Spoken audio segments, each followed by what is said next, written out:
Hello, everybody, and welcome into this latest edition of the Michigan State Spartans Insider Podcast. I'm your beat reporter from Michigan State Spartans on SI, Aidan Champion. We're going to get away from recruiting today. We've done a lot of it. And while there has been more news, Michigan State obviously landed Adam Shaw, double legacy prospect, but we'll wait until we see if there's more this week until we get back to discussing that. Of course, Michigan State won't be taking a break from recruiting, but we will because we've got other things to talk about, and I want to get to some basketball. Again, still a ways to go. Still got to worry about football, but Michigan State basketball, a lot of questions surrounding this team, just as there is football, but a little higher expectations for Michigan State basketball, especially considering where they were last year, the season they come off of. You wonder where this team, how they're going to stack up against a really good Big Ten. But uh,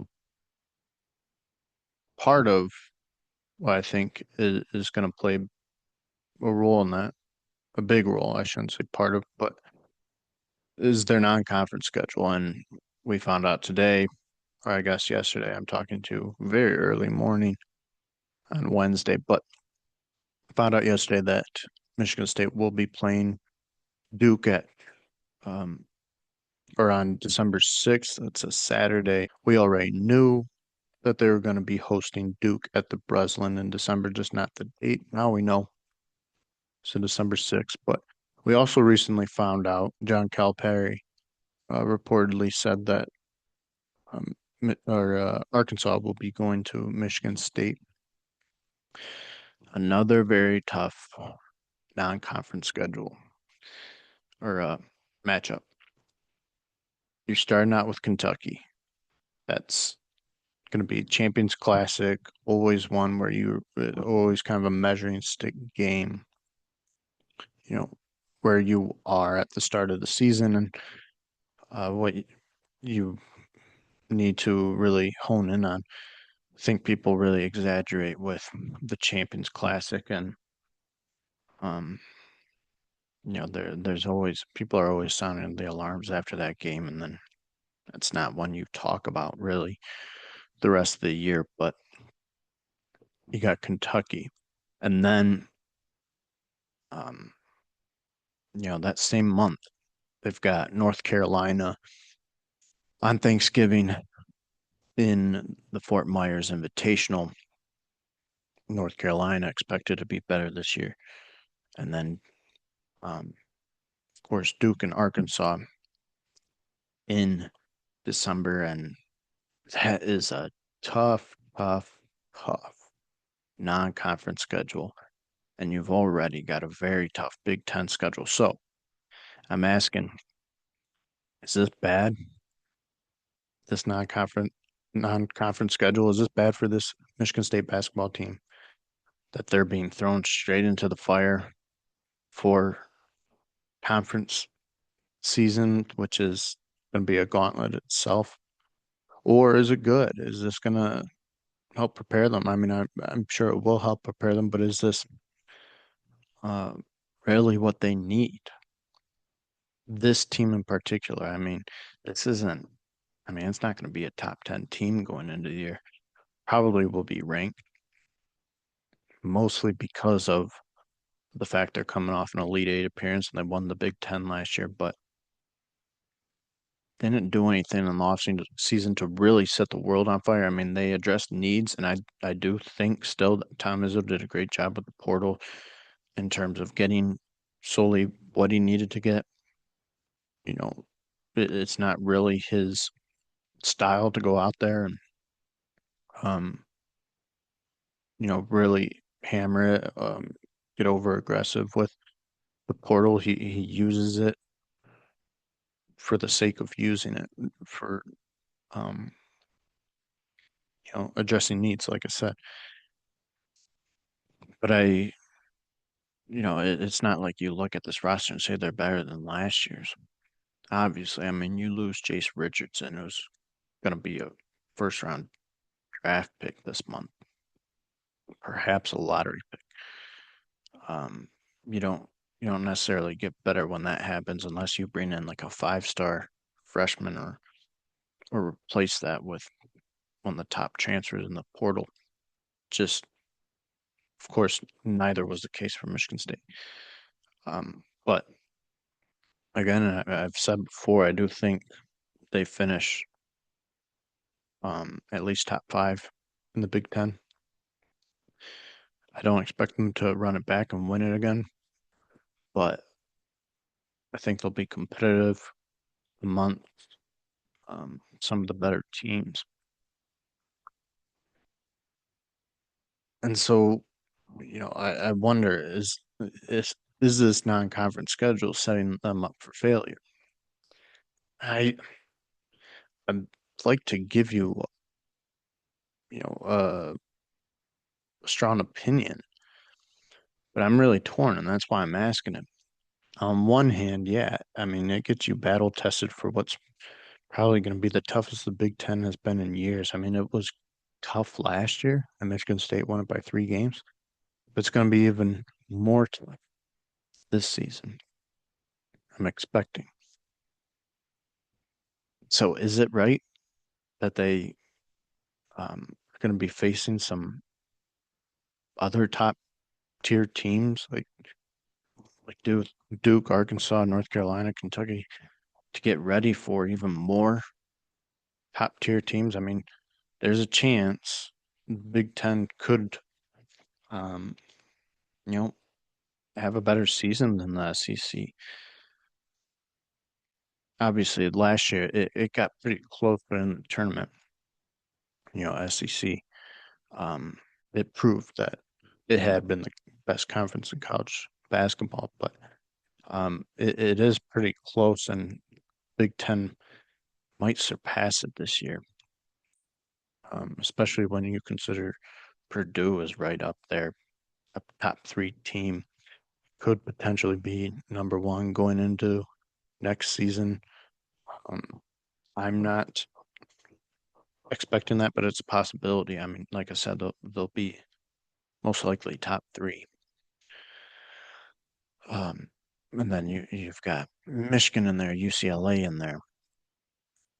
Um, Illinois is going to be ranked. Um, and then a number of other teams that could very well be ranked. And it's like I said, I mean, it's going to be a daunting Big Ten schedule. And Michigan State has some tough places to go on the road, including Mackey. So in that regard, yeah, I think it battle tests you for sure having this non-conference schedule.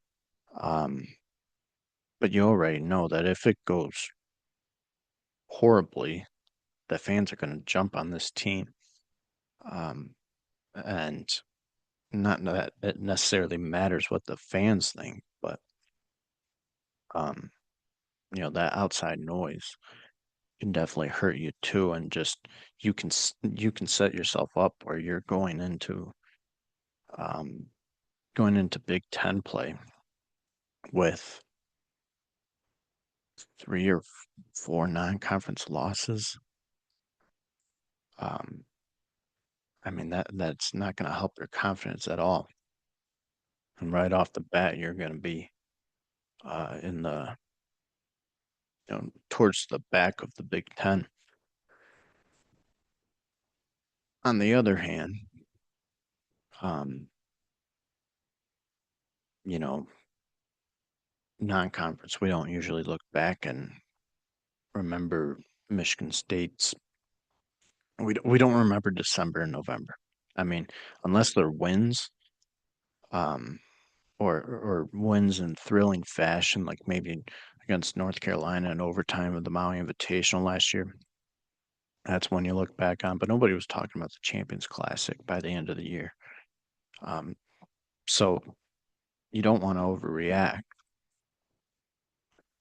And really Big Ten schedule is a clean slate, but like I said, you do start off if it goes poorly, having three or four losses already going into the calendar year. So, um, when you consider the fact that it's going to be the best the Big Ten's been in years, though, this this could help them a lot. Um, but that's the thing. It could go, either you look at it as no matter what happens, no matter if it goes poorly, you still get, you're thrown into the fire and you're battling some of the top teams in the country as you go into the Big Ten schedule. Um, on the other hand, you've already dug a deep hole for yourself if it goes wrong. But um, if I had to give you a clear answer, I'll say this: I like it. I like it. I like that. This is we know time is he's getting up there and time's ticking, and it's almost like he's saying, go it all at me. Give me your toughest battles. I want to see. I've got faith in this team. And there's probably a lot of people out there probably think that Michigan State under Tom Izzo isn't getting back uh, to the Elite Eight, and that was his last shot. Uh, this would be a big time statement, prove all those doubters wrong. Especially if things do go well and you prove going right into Big Ten play that you can take some of the best teams in the country, and you get to January and you're saying, bring it on. We're here. We're ready. We're still the defending champs. This is still our title to lose. You got to take it from us. In that regard, I like it a lot. Um, but there's a scenario where it backfires. Um, I think it's very beneficial that Duke and Arkansas will be at home. One that's going to be those are going to be sellout crowds. You got Calipari versus Izzo, Izzo versus Duke. Always, an exciting matchup, even though it's a very lopsided all-time series in Duke's favor. But two historic blue bloods, and um, that's a game people will be tuning into. But I don't know. It is a interesting question to me. Does it benefit Michigan State or does it hurt you to have such a tough non-conference schedule when you've already got a very tough Big Ten schedule?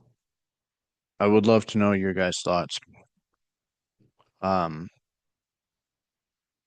I want to know, do you think maybe should have tried this?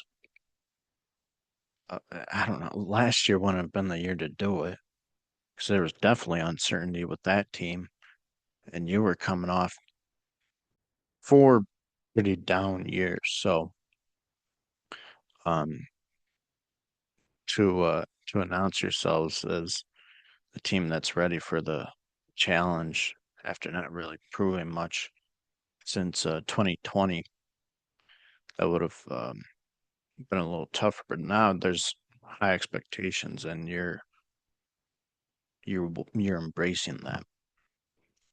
So yeah, let me know what you guys think. Again, I think it's a really interesting question.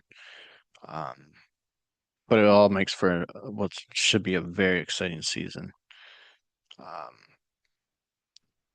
going to be some very good basketball, and um, I think it'll be fun to see Tom Izzo uh, get everyone's best. So thank you all as always for tuning in, and I hope you have a great rest of your week. Thanks.